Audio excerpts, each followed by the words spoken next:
Ya, gimana Puan kabarnya?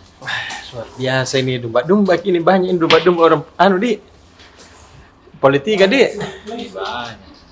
Karena ada di ujung ini kan begini, ada beberapa pertarungan the last war atau pertarungan terakhir. Iya. Jadi setelah pemilihan dan setelah penghitungan sudah juga penetapan suara, maka biasanya akan ada gugatan, Iya. baik melalui Bawaslu maupun melalui MK.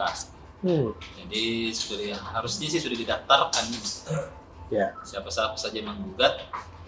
Dan salah satu yang mencuat ini kan ada pertarungan di DPR RI lintas partai Ya. antara Partai Golkar dengan Partai Kebangkitan Bangsa. Yang selisihnya itu 1.549. Ada selisih yang membuat Partai Golkar gagal mendapatkan kursi kedua di DPR RI Sulsel 2. Sulsel 2 ini di 9 kabupaten kota, mulai Maros sampai meningkat ke Parepare, Sopeng, Wajo, kemudian sampai ke Bulukumba.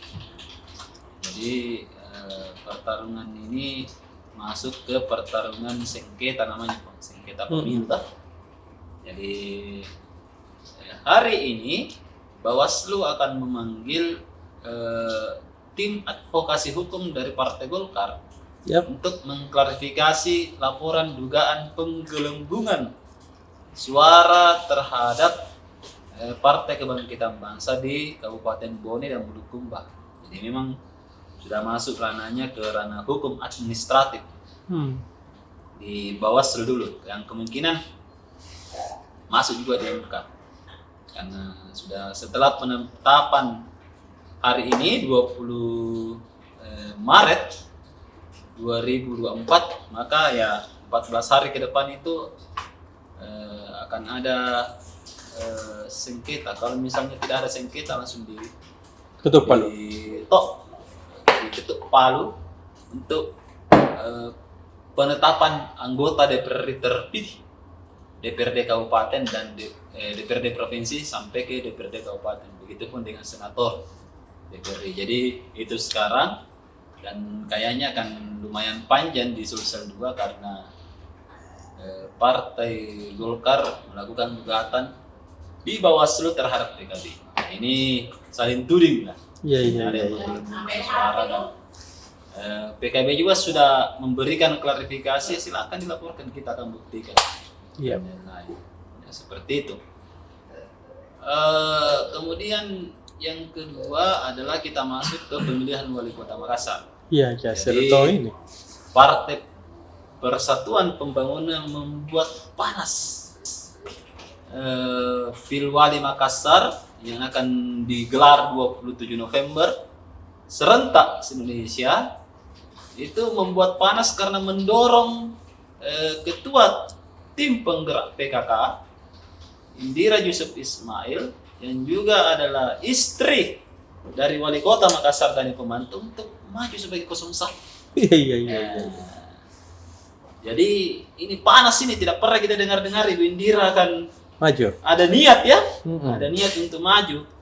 Tapi kan memang di pemilu lalu Ibu Indira pernah maju di pemilu lewat Partai Perindo, kan tidak lolos. Nah, ini sekarang diminta lagi maju karena nampaknya Pak Dhani kemungkinan akan naik ke pemilihan gubernur, apakah 01 atau 02. Kemudian Ibu Indira kemungkinan di Makassar, apakah 01 atau 02. Tapi P3 mendorong 01.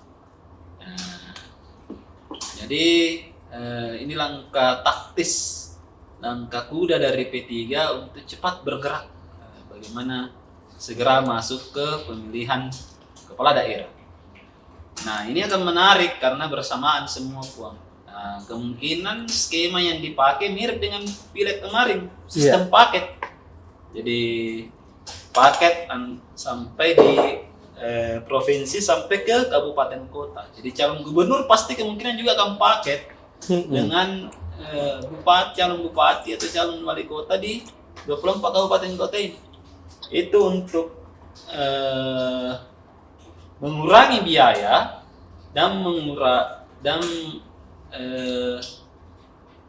selain itu juga mengefektifkan jaringan. Jadi tinggal itu saja yang ditemani, ya sudah kita dapat semua jaringannya.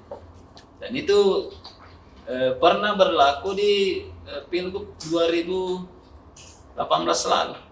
Ada paket-paketnya dari pasangan Nurdin Abdullah dengan Anies Firman. Ini aku mungkin juga akan terjadi untuk mengefektifkan jaringan dan mengefisienkan anggaran.